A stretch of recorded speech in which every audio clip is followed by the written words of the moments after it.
I really recognized how deeply ingrained our Western culture is in the Mhm. Christian framework, because the way that a culture that isn't embedded in a Christian framework, that's embedded more in a Buddhist or a Hindu framework, sees things is not in this dichotomous right, wrong, good, bad, yes, no kind of Mhm. framework. Mhm. That's It's much more gray, it's much more circular, it's more relational in a sense. Yeah. Which has its own upsides and downsides to it also. But it was fascinating to really note the cultural differences when you don't come from this dualistic paradigm of body, spirit, God, human, like Mhm. that kind of paradigm that we live in where we're trying to separate everything out, right?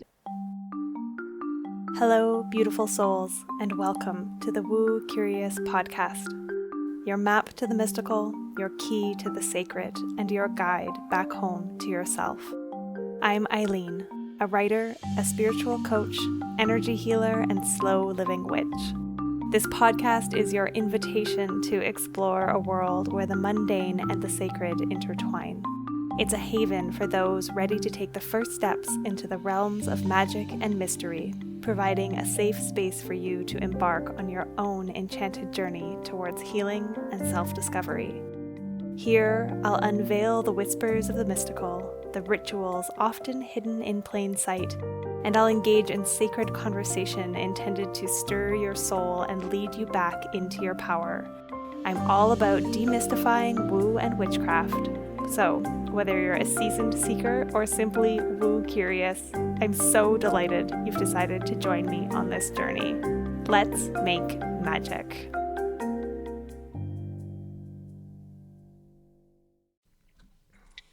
Hello, hello, and welcome back, Woo Crew, to another episode of the Woo Curious podcast. I am your host, Eileen, and I'm here today with a guest episode.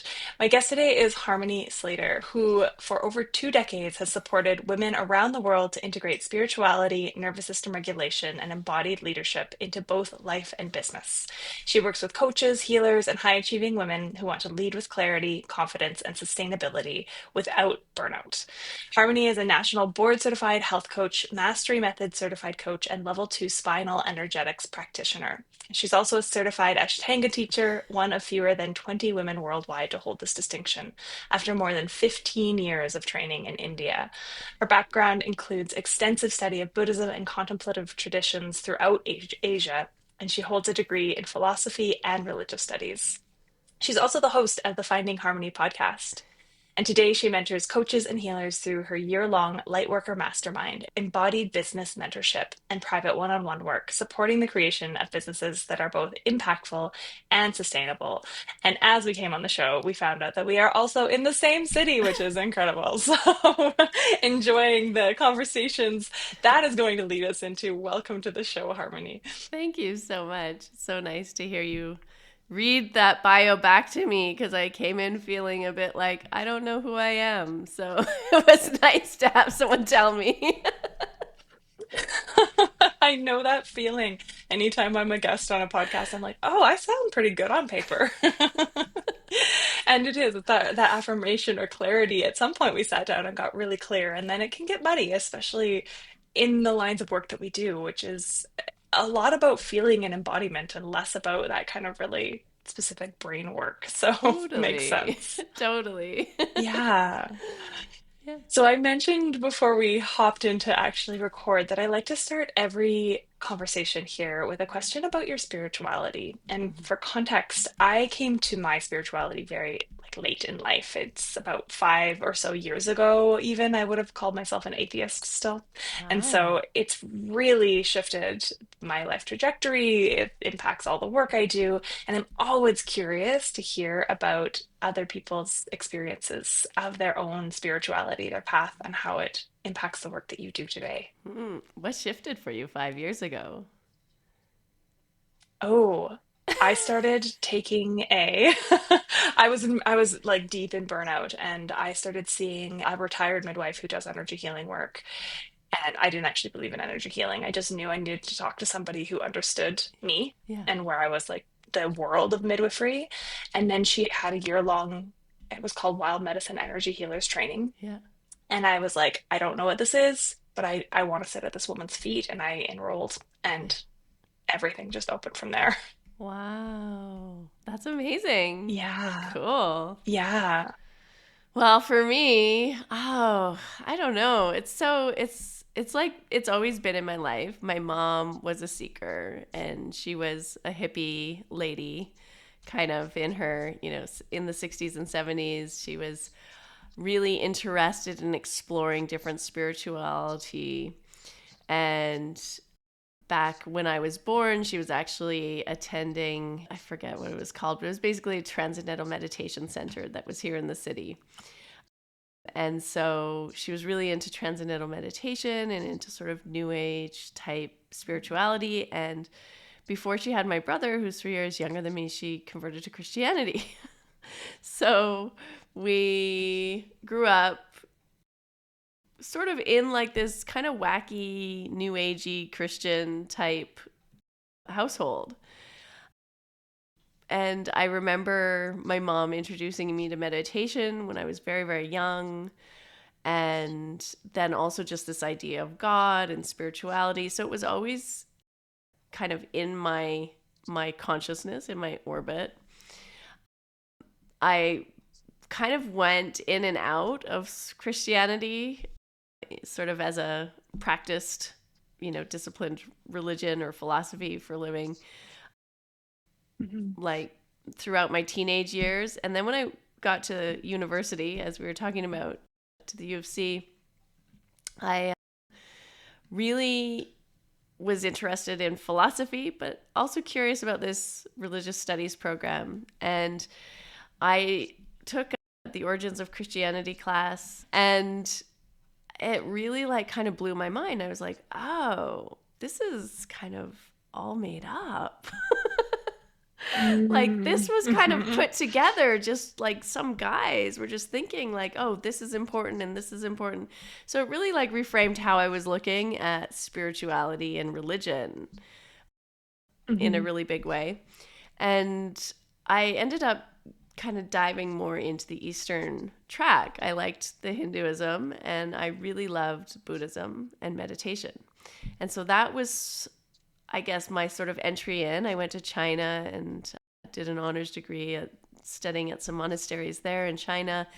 And then 2 years Oh. later, ended up traveling to India, where I continued to go back and forth between India and I moved to Thailand eventually and was living there teaching yoga, studying yoga very, very deeply, breath work, pranayama, energy, pranic healing, Ashtanga yoga, of course, really trying to understand this mind body energy field connection. And so that was sort of the water I was swimming in, really. And I loved Mhm. Eastern religion because it really gave, I mean, it's not really a religion, it's again more of a philosophy for living, but it really empowered the practitioner, saying like you have this in you and it's not Mhm. outside of you, and there's nowhere to get, and there's nothing you need to do to make yourself better. You just need to go inside and recognize that it's already there. And so for me, that was a very deep moment or teaching that I kept wanting to explore. I kept wanting to kind of excavate what that exactly meant. Mhm. That's fascinating. I love the way that so many of our paths are subtly shaped by just the thing, the water that we're swimming in from early on, like that meditation piece, right? Yeah. Followed you through and continued to kind of pull. For me, the pull of religious studies, for listeners who don't know, I also hold a religious studies degree from the UFC. And I was so fascinated by Hinduism, I think because of the cultural aspects. Mm-hmm. I was just fascinated by the way in which religion is such a part of every human culture, and the way that we connect in community and create meaning. And it was fascinating being brought up in a Western, I mean, I wasn't raised with religion, but I was brought up in Western religions, because so much of Christianity is woven into the fabric of our society. Yep. And so it was just so fascinating to me to be like, ooh, we get like lots of gods and they're having fun and different stories, and it's so colorful and bright and inclusive and accepting, and it's got its own issues, but yeah, Yeah. it's really cool to Yeah, find yeah. that kind of path. Yeah. I love Mm. that example because when I lived in Thailand for 3 years, and then I lived in India 2 years after that, full time, both those places, I really recognized how deeply ingrained our Western culture is in the Mhm. Christian framework, because the way that a culture that isn't embedded in a Christian framework, that's embedded more in a Buddhist or a Hindu framework, sees things is not in this dichotomous right, wrong, good, bad, yes, no kind of Mhm. framework. Mhm. It's much more gray, it's much more circular, it's more relational in a sense, Yeah. which has its own upsides and downsides to it also. But it was fascinating to really note the cultural differences when you don't come from this dualistic paradigm of body, spirit, God, human, like Mhm. that kind of paradigm that we live in, where we're trying to separate everything out, right? And Mhm. material, spiritual, body, Mhm. mind, right? We're constantly creating dualism in the way that we are as humans, and it's very much in our culture as well. And so, Yeah. yeah, it's fascinating when you're Yeah. in a culture that comes from a very different context, and often quite disorienting for people who have never been in that culture before. Yeah, yeah, I think it speaks to just that you've touched on something that I bring up on the podcast all the time, Yeah. that not it's not real, the duality that we've created. I often say, like, fuck Descartes is one of my episode titles, because I'm like, we're not mind over matter, and Yeah. I think therefore I am therefore I am. That's more that whole being that we have to take into consideration, and it's done so much harm to us as individuals, but to us collectively and to the planet, to have this paradigm that we're in, where we are separating everything instead of recognizing its interconnectedness. And so I'm curious, for you, having the experience of living in cultures where that interconnection is more emphasized and more woven into the fabric, how did that change you or shift you? What did you, yeah, I'm curious to get into the experience of that Yeah. initial, probably like, whoa, this is really different and maybe a bit uncomfortable because it's new, Yeah. and how that played out for Well, you. that's such a curious question. No one's ever asked me that question before. um, yeah, it's interesting. I mean, it's hard to say how it changes a person because we don't really have the window to see what would have happened had I not lived over there. Mhm. So Yeah, fair. I don't know exactly how it changed me, but I think definitely my perspective of dualism is quite different than people. I don't really have this strong sense of injustice in a way. Maybe like right Mhm. and wrong, and this is the way it should be, right? Like this sort of Mhm. feeling of needing Mhm. to fight against reality all the time that I think a lot of people in Western cultures have, like this sense of we need to fix this, we need to make it better, we need to do the right thing, and this is wrong. And, there's a lot of this kind of like Mhm. insistence on picking a side and taking a perspective. And if you're on this side, then you're also against this side, right? Because you're Mhm. creating this dichotomy all the time.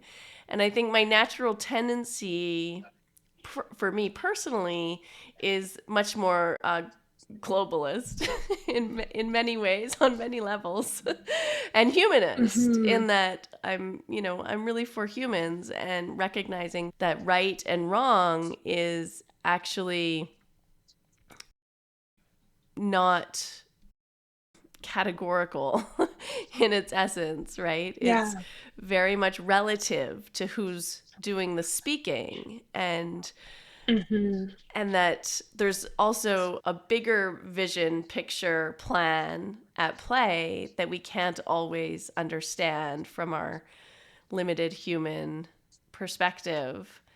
And so, of course, we need to fight against injustice. Of course, we're going to try to make things better in the world, because that's also part of the bigger plan and part of the holism. But Mm-hmm. there's a difference between doing that from a space of understanding that you're not necessarily against someone, but you're for something, if that makes sense. Like standing Mm-hmm. up for Yeah. something is different than being against something. I think Mother Teresa has a beautiful quote that she said when they were inviting her to protest the war. And she said, "I will never attend anti-war protest. But if you create a protest that's for peace, I will attend," right? And it's a subtle shift, Right. but it Yeah. changes the focus. And so rather than being Mm-hmm. the energy moving towards the thing that you don't like, you're moving the Mm-hmm. focus, the energy towards the thing that you are envisioning, or holding the vision for a better future Mm-hmm. or a better life or whatever it is. Yeah. I mean, the law of attraction at its kind of most basic, and that Yeah. what we focus on, we get more of, it expands. Yeah. I mean, there's Yeah. And always a dark side something, too, in a way, too, right? Like we can't of just course. live in love and light and bypass the Yeah. darkness, but it's about really seeing the darkness and being with the darkness, Mm-hmm. and understanding, like, oh, even in this, there's the desire for Mm-hmm. something, connection or belonging or safety or security, like understanding that we all want the same things, and we're all truly like Yeah. of the same fabric, so to speak. Or Yeah. yeah. Yeah. Yeah, I think that's what changed for me. That for me, the biggest impact when like the question I asked you of like what shifted for how did you change? I can recognize something that really changed for me when I embarked on my own spiritual path, the teachings of Nadine Robinson is the name of the woman who I Yeah. trained under. You very well may have encountered her. And she talked a lot initially, quite a bit about the principles of harmlessness and compassion, and those two principles, and working with them and embodying them and practicing embodying them as much as I could, changed my entire way of relating to the world. Because yes, there's things that I can see that I think are absolutely abhorrent and awful, and I can still appreciate the hurting human behind those abhorrent actions. Yeah. And that softening is just really, yeah, changed my ability to step with that curiosity and compassion into places where I used to just be very, very rigid, black and white, like you're wrong, I'm right. I even think back to the beginning of COVID and some of the very opinionated things I expressed about like vaccinations and the Yeah. import. I am still I got vaccinated, and the way I expressed my feelings around whether or not people quote unquote should be getting vaccinated, I look back and I'm like, ooh, there was no tenderness there, Yeah. and no ability to kind of appreciate the whole human experience of where people were coming from. So Yeah. I think yeah, it's I love interesting that. too, like just to kind of like think about this a little bit more, because it's a rich Hmm. conversation that I think is really valuable for people. Is when, that sort of like vaccinations is a great example. Like it's not a moral situation, but there's going to be Hmm. consequences either way. So Hmm. it's like, I think yoga really teaches this a lot too of, it's not like the 8 limbs of the Ashtanga yoga path. One of them is nonviolence or compassion. Hmm. And it's Hmm. not moral. Like you're not a bad person if you're violent. But if you want to Hmm. live with the optimal consequences, right? Because everything's karma and cause and effect, and everything has a Hmm. ripple out, vibration, frequency, touching many different people and things. To live in a nonviolent or compassionate way has like the kindest ripples moving out, whereas Yeah. violence has Yeah. very harsh consequences or harsh results moving out. And so then you, as the person, you get to live with whatever ripples you're creating. And those ripples often come back towards you in some way, shape, or form that is we can't necessarily predict.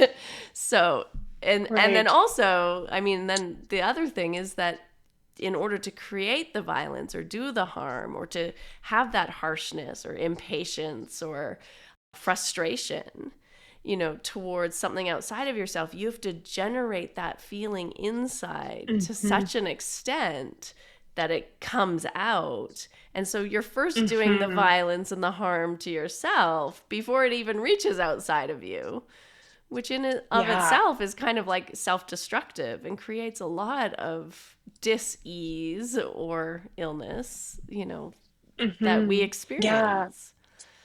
Yeah, I think that's such a good point to make, because I think it's something that so many people are quite unaware of, how that kind of state, it first harms us before it can harm others. It's an interesting thing to watch in people around us. I mean, I still get frustrated by things and Of upset, and course. I'm still human. We do. We're practicing not Yeah. falling prey to those habits and those patterns. But when I watch others around me, and I'm just like, driving is a really good example Yeah, driving's because great. everybody gets frustrated driving, right?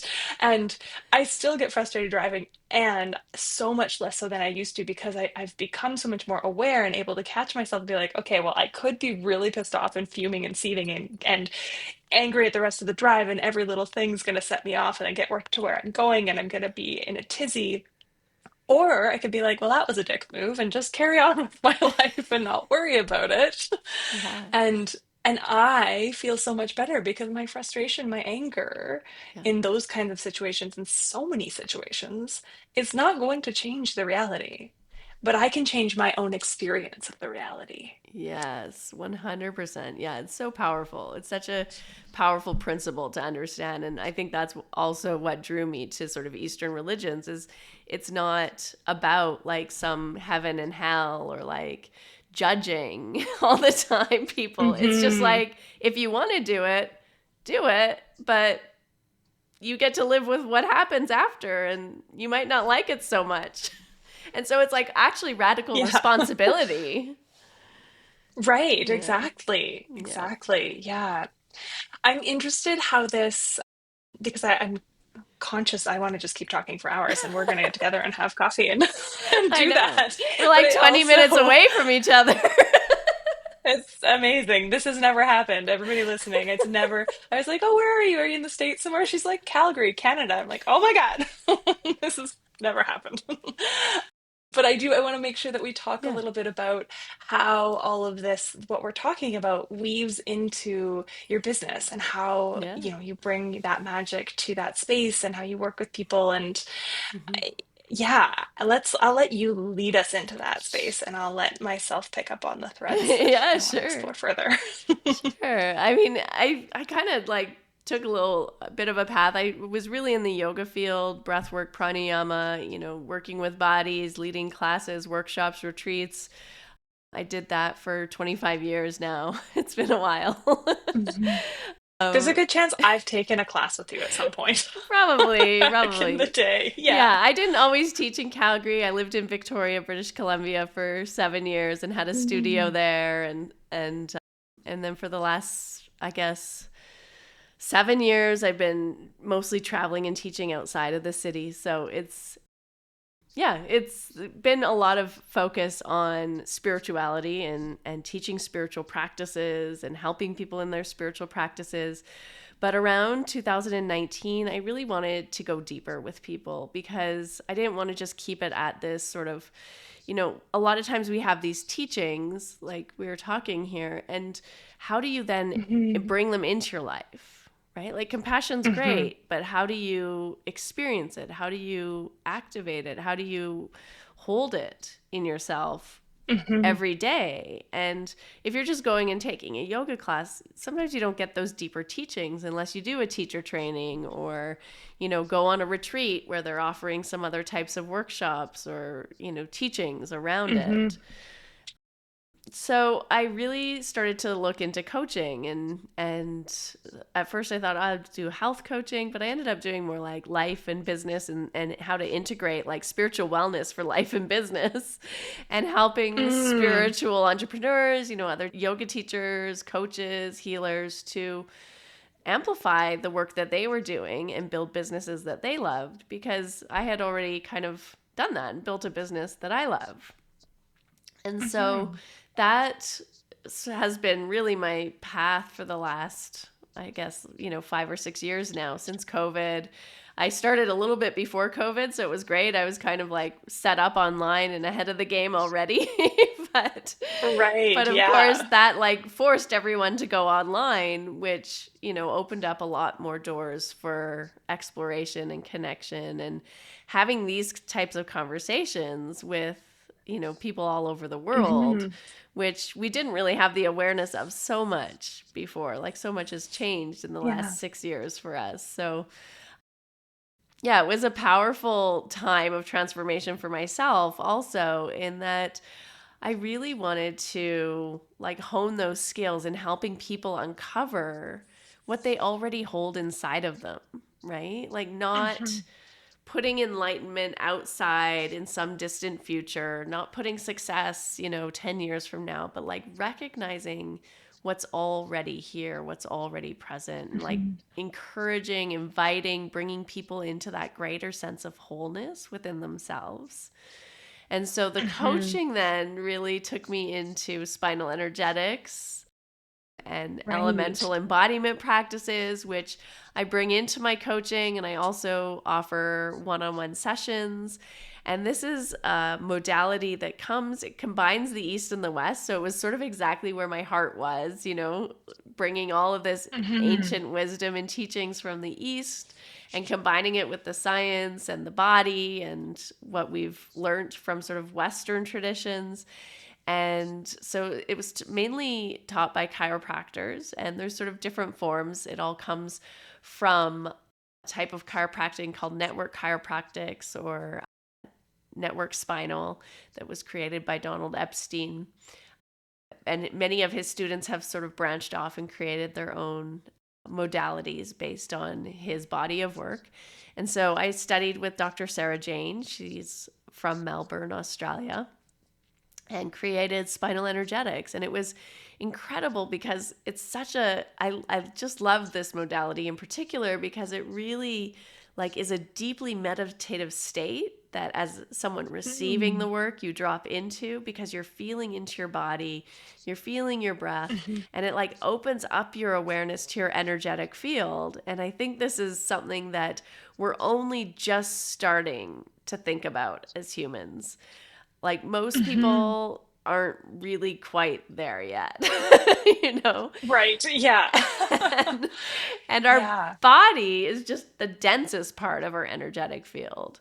But the energetic body goes both inside and outside. And when you get really like internal and drop into that state of awareness, you can feel it. And the body, it's like rather than having our brain be up here telling our body what to do, and this is what happens in most yoga practices, like a lot of the times we're like still in our minds, just instructing our body how to move, which is fine and has its own benefits. But when you are in stillness, like in meditation and listening to your body holds wisdom in and of itself. And it's like the portal, the gateway into your unconscious and into the energetic field. And so your body will start to tell you and release or express in different ways that really clears some of this conscious clutter that accumulates. Yeah.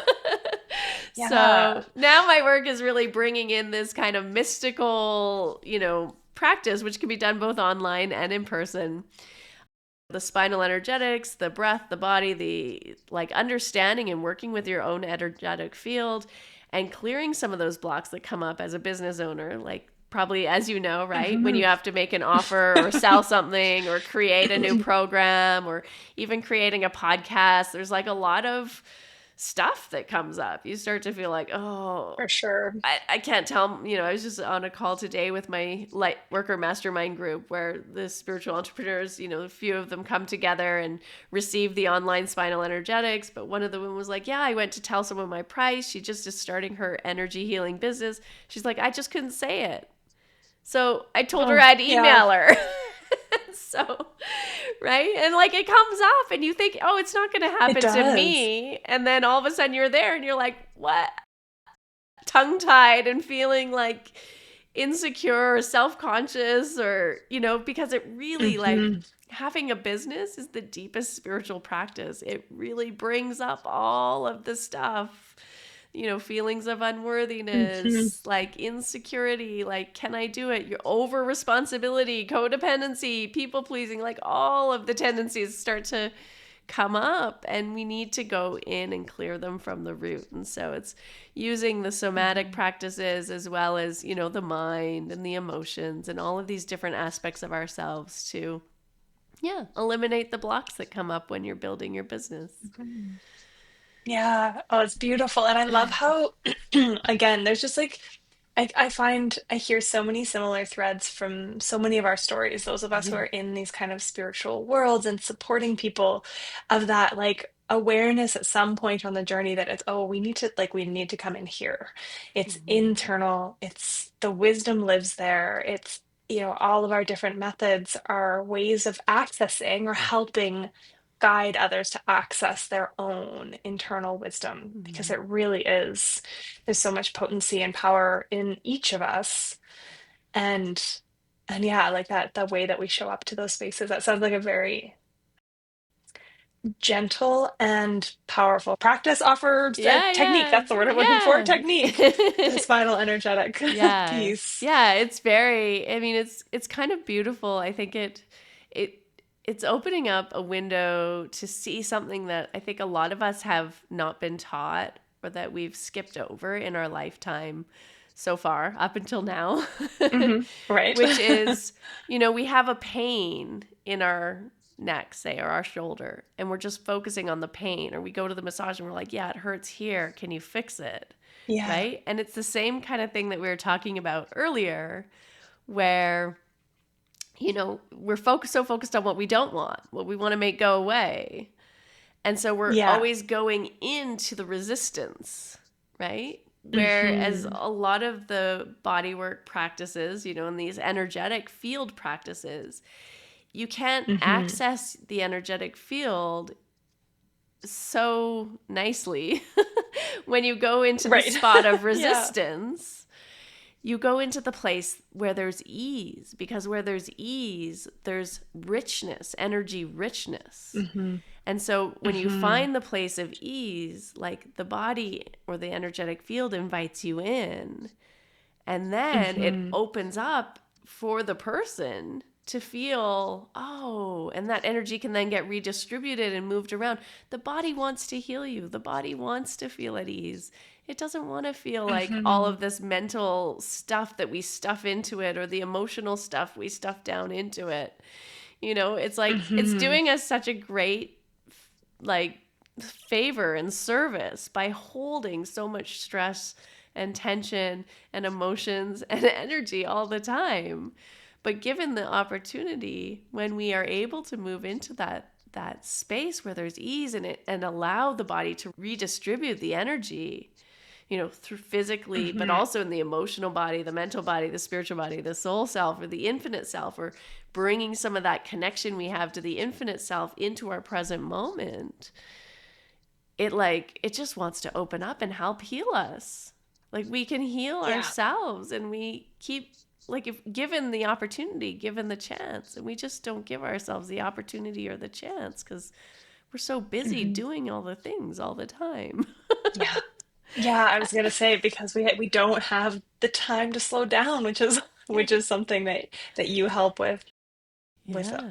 entrepreneurs, and that doing it without the burnout. That's actually where I started when I embarked on my coaching journey. I took a life coaching certification through the Center for Applied Neuroscience, and I wrapped that Ah, up before I wrapped up my energy healing work. And so when I amazing. first started talking about coaching and offering master classes and all of the Yeah. ways that we get into this world, I was talking about burnout and hustle and like Yeah. step out of the hustle culture. It was not woo. It was not Yeah. woo at all at the beginning. I was not out of the broom closet, but it was that like we've got to do something differently because we're operating in a way that is just not sustainable. Yeah. And we always fall to the bottom of our own priority list. And Yes. that ability to slow down long enough to hear and tap into that wisdom that lives inside and the answers, and then give ourselves the space to start that healing process, I Yeah. think is the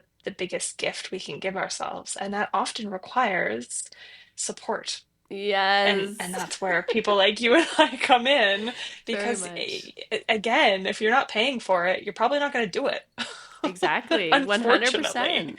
No, 100%. And to also Hmm. just have a guide and a mirror be able to hold that Yes. space for you. And it's it's Yes. so it's such a gift to have someone who can hold you in an emotion and like just Hmm. like to be witnessed in it, right? Is so Yes. powerful. It really shifts it because the rest of the world, that we grew up in, often there's no witnessing of the emotions. There's sort of like a feeling of Hmm. discomfort and like, oh, you don't need to feel that way.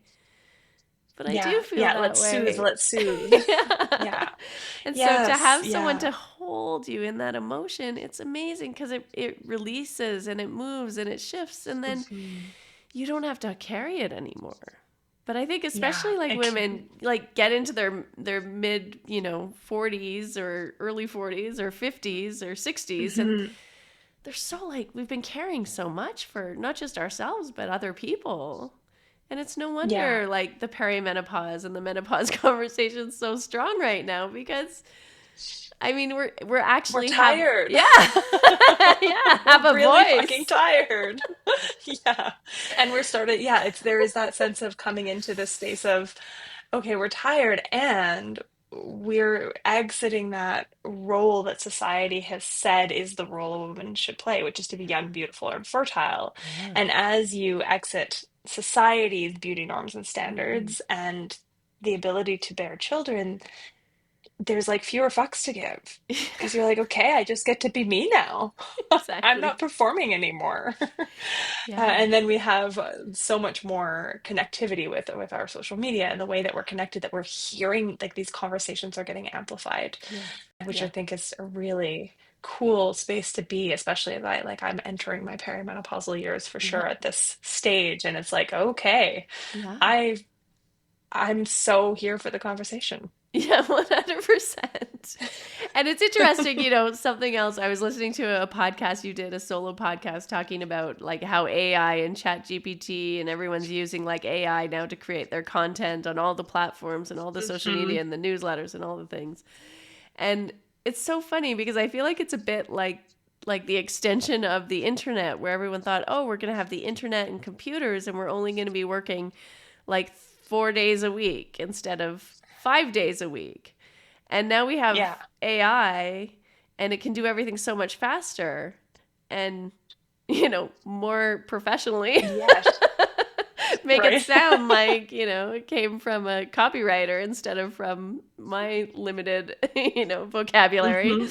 And and then instead of it actually, instead of it's like, oh, now we can work 3 days instead of 4 days. I don't know about you, but I feel like it's just like the pressure is to produce even faster all the More. time on all the platforms more. And now we're working 7 days a week Hmm. instead of 5 days a week, like doing 10 Hmm. jobs. Yeah, I know. I had this thought the other day. I was like, oh, I'm always looking to simplify. And I was thinking back to the beginning of my business when I didn't know what I was doing, but I was doing less and still achieving pretty decent results. And like, Yeah. there's some polish and some things that are set up, some systems, obviously, that I've learned that do take some time to get into place now. But I feel like, yeah, with the AI technology being able to do a lot of the kind of grunt work behind the scenes, I should be less busy and I feel more busy. And so I'm like, maybe I just need to go back to ditch it all entirely. But there's something there. And this is Yeah. my lesson over and over. I'm going to keep talking about burnout until I stop driving myself into burnout. Yeah. Yeah. And like also Yeah. like learning what are the crucial things, what are the important things that Yes. drive your business is really helpful so that you Hmm. can not focus so much energy on things like that aren't really driving your business. Right? Like Exactly. Yeah. know what yeah, brings you clients or customers or, Yeah. What's the students. 20% that's doing 80% of the work as the wisdom Yeah. goes? Yeah. Yeah. Yeah. It's true. Yeah. Yeah. So for anybody who is curious about connecting with you, Mhm. having your wisdom in their corner Yeah. and your support on their journey, how is the best way to do that? Or what are your offers that you're inviting people Yeah. into right now? So the best way is head on over to my website, which is just my name, harmonyslater.com. I have a free quiz there. It's a spiritual entrepreneur archetype quiz that you might enjoy. Mm-hmm. It's slightly lengthy, but it's very thorough and will give you Perfect. a very accurate reading. And I created that. And also, I have my Lightworker Mastermind, which is a year-long program. It's more Hmm. of a mastermind program in where you get live coaching, and there are some videos and resources and things you can go through on your own time. But it's really about bringing energy healing into the business space so that you can focus on philosophy, focus on the spinal energetics, on healing your nervous system, on regulating, and still make progress in your business and still do the Mm-hmm. things that are helping you move the dial forward with accountability and community. So that's my main sort of, I guess, ecosystem online right now. And I do Right. offer sessions both in person in Calgary if you happen to be here, and Hmm. online if you're elsewhere for spinal energetics. And those are one on one sessions where, yeah, we meet and yeah, we get to do the woo and you get to drop in and feel into your Beautiful. body. Yes. Really tuning into frequency, sound, vibration, energy. And yeah, they're pretty profound and powerful for people. So yeah, that's another thing. If Yeah. you just want to sample a session, you're welcome to look me Right. up. Yeah. And oh, the Beautiful. Finding Harmony podcast. Oh, yes. Yes. We Yeah. definitely Yeah. don't miss that. Tune in for Yeah. sure. All of the links for how to Yeah. connect with Harmony will, of course, be below in the show notes as always. Yeah, and if people have any Do you have questions, they can oh, always hit me up on Instagram too. Harmony Slater oh, official. perfect. Yeah. I'm in all the places, but Lovely. that's like my main social place that I end up. Yeah. Me too. Me too. Yeah. It's an easy one for a quick connection for sure. Yes. Yeah. So definitely go check out Harmony. I'm gonna go take that quiz. I love a good quiz, Yeah, yeah. and all of her offerings. If you have any questions, go find her on Instagram. Do you have any final words that you want to share? Any little nugget of wisdom or Mhm. anything you'd like to leave the audience with? Hmm. I think probably the best thing I know. Maybe not the best thing, but the thing that's come into my mind right now is if you want to go faster, slow down. Mhm. So I feel like that covers a lot of what we talked about. If you want to go faster, slow down. And yeah, Beautiful. everything will Yeah. be exactly as it needs to be. Yeah, beautiful wisdom. Yes, and something that I think we can all be reminded of on the daily, Yeah, on the daily. yeah, totally. Um, okay, well, crew. Well, thank you so much for tuning in. Thank you for being my guest, Harmony. It's Thank been a you. delight Yeah. to get to know you. And for everybody listening, make sure that you like, comment, review, subscribe. It depends on what platform you're listening or watching this on, but you know what to do. If you like this episode, please share it with a friend. And I will be back here with a solo episode for you this time next week. Bye for now.